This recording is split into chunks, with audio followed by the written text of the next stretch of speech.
Oi, nós somos alunos de Engenharia de Bioprocessos da Universidade Federal de São João del Rei e hoje vamos apresentar um trabalho sobre os impactos ambientais causados pela contaminação antrópica de mercúrio. Apesar de não produzir mercúrio, as principais fontes de contaminação ambiental por mercúrio no Brasil são os efluentes industriais e a mineração do ouro, que vem causando a contaminação de muitos rios brasileiros. Os metais pesados não são degradados biologicamente na natureza e podem se acumular no organismo dos seres vivos. O descarte irresponsável de mercúrio, bem como o lançamento de forma gasosa no ambiente, de forma descontrolada, pode ser extremamente prejudicial para o meio ambiente, assim como para a saúde humana. O objetivo desse trabalho é falar sobre duas remediações que podem ser usadas para minimizar ou reverter totalmente os danos causados pelo mercúrio ao meio ambiente. Falaremos sobre a fitorremediação e o uso de fungos filamentosos. Oi, eu sou o Gustavo. Eu vou falar sobre algumas análises feitas em território brasileiro. Primeiro, vamos falar sobre quem. Quem é o principal disseminador de mercúrio no meio ambiente? O grande disseminador de mercúrio no planeta não poderia ser outro senão o homem. Em diversos temas e áreas de atuação, o homem vem se destacando pelo uso de mercúrio. A principal maneira de aquisição desse material é a prática de exportação, já que no território brasileiro essa matéria-prima não é encontrada com abundância. Atualmente, ela vem sendo empregada em mineradoras, metalúrgicas e até no agronegócio. O mercúrio é um dos metais mais tóxicos da crosta terrestre, afetando diretamente a água, o ar e o solo, implicando na saúde humana. Cerca de 1/3 das emissões de mercúrio tem origem natural, e os outros 2/3 são causadas pelo homem. A indústria que mais se destaca na contaminação de mercúrio é a soda cloro. Na tentativa de diminuir os impactos causados, foi iniciada, em 2009, uma negociação global. Cerca de 140 países foram envolvidos, inclusive o Brasil, e aprovaram o texto final em janeiro de 2013, em Genebra, na Suíça. Esse acordo ficou conhecido como Convenção de Minamata e propõe um conjunto de medidas que incluem controlar o fornecimento e o comércio de mercúrio, a padronização de restrições para fontes de mercúrio, controlar produtos com mercúrio, processos de fabricação com mercúrio. Indústria. Uma das indústrias que mais contribui para a contaminação ambiental por mercúrio é a indústria soda-cloro. Ela é responsável por grande parte das emissões lançadas no meio ambiente. Estima-se que algo da ordem de 10,1% do total lançado. Para o tratamento de efluentes na indústria soda-cloro, é empregado na maioria dos casos a precipitação química, que forma uma lama de sulfeto de mercúrio, um sal que apresenta baixa solubilidade em meio aquoso. Além da formação deste resíduo, o efluente tratado por essa rota não atende os padrões estabelecidos pelos órgãos ambientais, havendo a necessidade de realização de um segundo tratamento, que normalmente ocorre em colunas de troca iônica ou membranas filtrantes, processo que ainda apresentam elevados custos operacionais. Outra rota utilizada por essas indústrias é o descarte direto de resíduos contendo mercúrio inorgânico nos rios e mares, que, devido à ação de bactérias anaeróbicas, promoverá a formação de compostos metilados, sendo este o primeiro passo nos processos de bioacumulação. O mercúrio apresenta duas características que o torna único como agente tóxico e contaminante para o ambiente. A primeira delas é a sua volatilidade. Por ser uma espécie química estável, o vapor de mercúrio pode afetar áreas remotas, longe das fontes pontuais de contaminação. A segunda é a sua capacidade de sofrer transformações processadas por bactérias anaeróbicas, como citado anteriormente. Este processo transforma o mercúrio em um outro composto, o metilmercúrio, que é facilmente absorvido pela membrana biológica de praticamente todos os organismos das cadeias alimentares. É importante ressaltar alguns fatores que facilitam esse processo, como o desmatamento para a agricultura, a criação de reservatórios de água para as hidrelétricas, a característica ácida da água e o transbordo dos rios em épocas de chuva. Esses fatores contribuem para que o ambiente aquático seja considerado um lugar propício para a existência de elevadas taxas de metilação, produzindo um aumento da disponibilidade de mercúrio para a água. Com isso, podemos citar alguns danos que o mercúrio causa ao meio ambiente.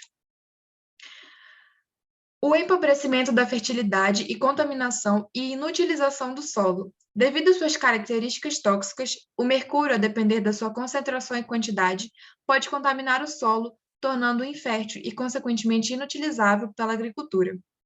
Morte de espécies. Na água, a situação pode ser um pouco mais crítica, já que as moléculas do metal rapidamente contaminam os rios e ocasionam na morte de espécies.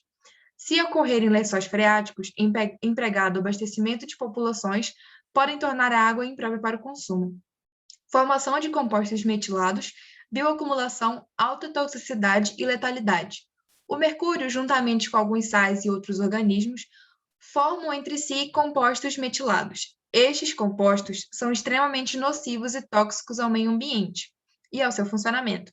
A formação destes compostos são o primeiro passo para o processo de bioacumulação, que, resumidamente, consiste na absorção e acúmulo de substâncias no organismo de um determinado ser vivo e que vão se acumulando de um ser vivo para o outro.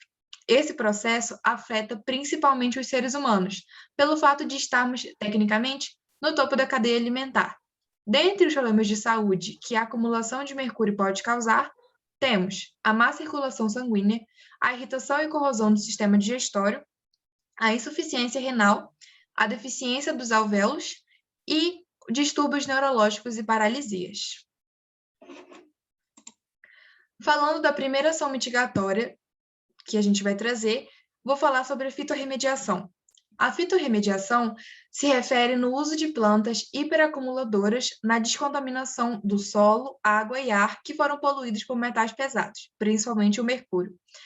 Plantas hiperacumuladoras são plantas que se caracterizam pelo acúmulo de metais pesados em níveis até 100 vezes superiores àqueles comumente encontrados em outras plantas.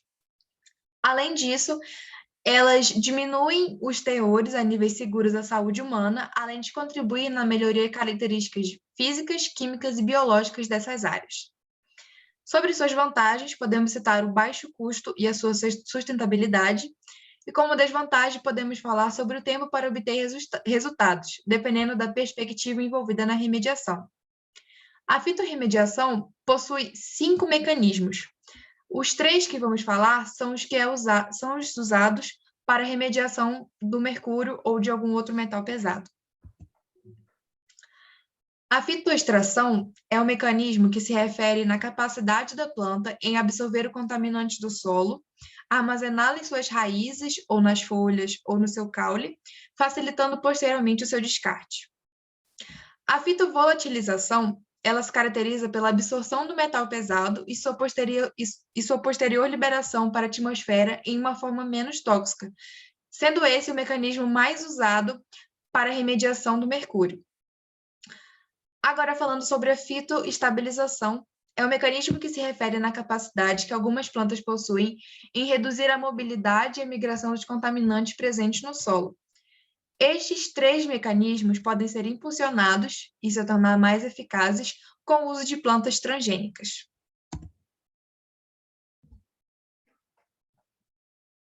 Outra ação mitigatória é o uso de fungos filamentosos, né?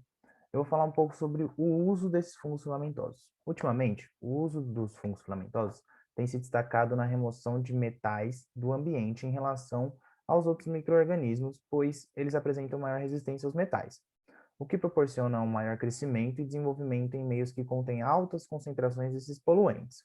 Essa capacidade de crescer sob condições de estresse ambiental auxilia o potente sistema de bioacumulação, uma vez que suas hifas procuram nutrientes. Formam, assim, redes que se estendem, formando uma maior área superficial no meio. Essa é uma técnica muito promissora, devido às interações físico-químicas nas paredes do micro-organismo, o que possibilita a absorção dos metais pesados nos grupos funcionais ali presentes. Alguns mecanismos que proporcionam essa absorção são a transformação de valência, a precipitação intra- e extracelular e a absorção ativa. Os fungos e leveduras, quando crescem facilmente, produzem elevadas quantidades de materiais celulares, ou seja, biomassas. Consequente, Consequentemente, essas biomassas podem ser manipuladas geneticamente e morfologicamente, sendo utilizadas em outros processos, por exemplo, como biosorventes. Assim, contribuindo para a sustentabilidade do planeta, gerando um ciclo onde não há descartes. Dentre alguns fungos estudados, estudos recentes apontam que a Aspergillus flavus como um exímio biosorvente, por apresentar uma alta taxa de remoção de íons de metais pesados e tóxicos como o mercúrio e cádmio e o chumbo.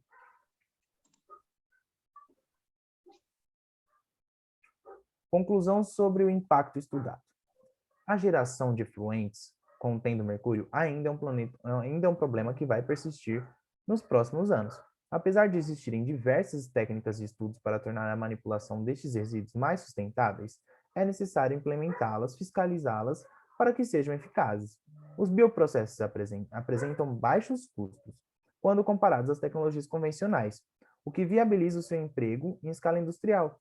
Por isso, é importante investir em estudos como o estudo dos fungos filamentosos, para que assim sejam desenvolvidas técnicas cada vez mais sustentáveis e rentáveis. Meu nome é Raíssa Daniela. Meu nome é Gustavo de Souza Silva Ferreira. E muito obrigado.